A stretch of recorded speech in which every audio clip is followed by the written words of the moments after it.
राम राम भाई सारे ने। आज हम गोता लगाएंगे सूरजकुंड की कहानी में। मतलब इसके इतिहास से लेकर आज के मेले तक सब कुछ। नमस्कार। आज की जो चर्चा है ना, समझ लो शून्य फ्लफ, 100% काम की बात। परीक्षा के लिए पूरा निचोड़। बिल्कुल। और हम सिर्फ ये नहीं देखेंगे कि सूरजकुंड क्या है, बल्कि ये भी समझेंगे कि एक 10वीं सदी का तालाब आज भारत की सॉफ्ट पावर का इतना बड़ा जरिया कैसे बन गया। हाँ, ये जरूरी है। तो हम 3 पड़ावों में बात करेंगे। पहले इतिहास, फिर इसकी वास्तुकला, और आखिरी में वो मेला जो आज दुनिया में नाम कमा रहा है। जी। और ध्यान दे लो, हम हर चीज को जोड़कर देखेंगे ताकि पूरी तस्वीर साफ हो जाए, एकदम आसान भाषा में। चलो फिर देखो भाई, बात शुरू होती है कहाँ से? 10वीं शताब्दी से। जी, 10वीं शताब्दी से। उस समय यहाँ तोमर वंश का राज था। अच्छा, वही तोमर जिन्होंने दिल्ली बसाई थी। हाँ, बिल्कुल वही। और इस कहानी के जो मुख्य व्यक्ति हैं वो है राजा सूरजपाल। वो दिल्ली के संस्थापक राजा अनंगपाल तोमर के बेटे थे। तो सूरजपाल ने इसे बनवाया, पर क्यों? मतलब कोई खास वजह तो रही होगी। वजह बहुत खास थी। राजा सूरजपाल जो थे वो सूर्य देव के बहुत बड़े उपासक थे। अच्छा, नाम से ही जाहिर है, सूरज का कुंड। एकदम।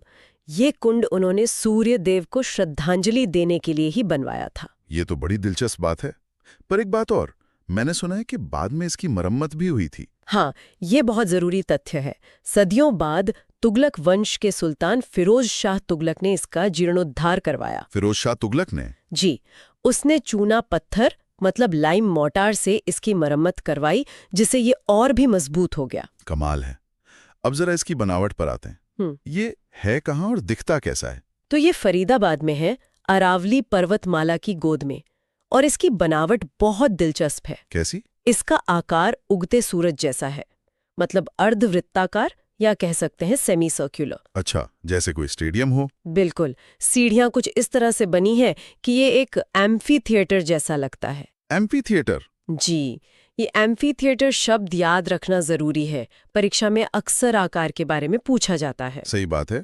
और पास में कुछ और भी है क्या? हाँ, पास में ही 8वीं शताब्दी का अनंगपुर बांध भी है।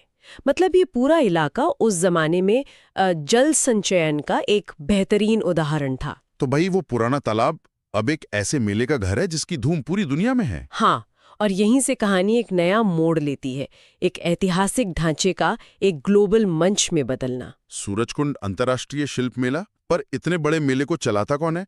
मैंने सुना है कोई हब एंड स्पोक मॉडल है इसका। आपने सही सुना। इसे ऐसे समझिए कि इस पूरे आयोजन का जो केंद्र है यानी हब, वो है हरियाणा पर्यटन। अच्छा, हरियाणा टूरिज्म। जी। और इस पहिए को घुमाने के लिए 4 तीलियां हैं, मतलब स्पोक्स। और ये है भारत सरकार के 4 बड़े मंत्रालय। 4 मंत्रालय? जी। कौन कौन से? पर्यटन मंत्रालय, संस्कृति मंत्रालय, कपड़ा मंत्रालय और विदेश मंत्रालय। अरे वाह! समझ लो ये 4 खंभे हैं जिन पर पूरा मेला टिका है। एकदम। ये चारों मिलके इसे चलाते हैं। तो इसका लक्ष्य क्या है? सिर्फ मेला लगाना? नहीं, लक्ष्य बहुत बड़ा है। एक तो वोकल फॉर लोकल को बढ़ावा देना, और दूसरा है सांस्कृतिक कूटनीति, मतलब कल्चरल डिप्लोमेसी को मजबूत करना। अच्छा, और कारीगरों को इससे क्या फायदा होता है? सबसे बड़ा फायदा, उन्हें सीधा बाजार मिलता है, मतलब डायरेक्ट मार्केट लिंकेज। कोई बिचौलिया नहीं? कोई बिचौलिया नहीं। कारीगर का माल सीधा ग्राहक के हाथ। इससे बड़ा सशक्तिकरण क्या होगा? सही बात है। अच्छा, इस मेले का विकास कैसे हुआ? मतलब सीढ़ी दर सीढ़ी? देखिए, इसकी शुरुआत हुई थी 1987 में, एक छोटे से आयोजन के तौर पर। 88 में? 87 में। फिर 1989 में एक बहुत बड़ा कदम उठाया गया। क्या था वो? पहला थीम स्टेट चुना गया, और वो था राजस्थान। अच्छा, 1989 से थीम स्टेट की परंपरा शुरू हुई? जी। और फिर असली मोड़ आया 2009 में। 2009 में क्या हुआ? पहला पार्टनर नेशन यानी भागीदार देश जोड़ा गया, और वो था मिस्र, इजिप्ट। और अंतर्राष्ट्रीय का दर्जा कब मिला? वो मिला 2013 में। और अब 2025 का लक्ष्य क्या है पता है? क्या?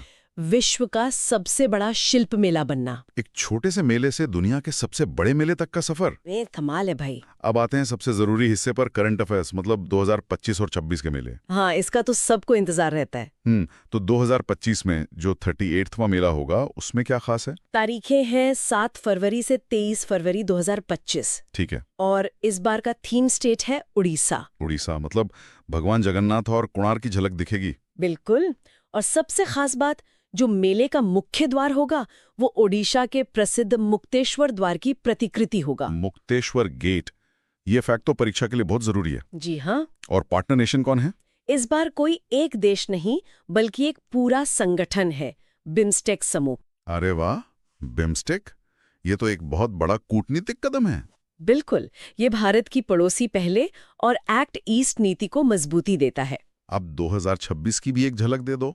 39वां मेला। 2026 का मेला 31 जनवरी से 14 फरवरी तक चलेगा। और थीम स्टेट? इसमें एक नहीं बल्कि 2 थीम स्टेट होंगे। 2?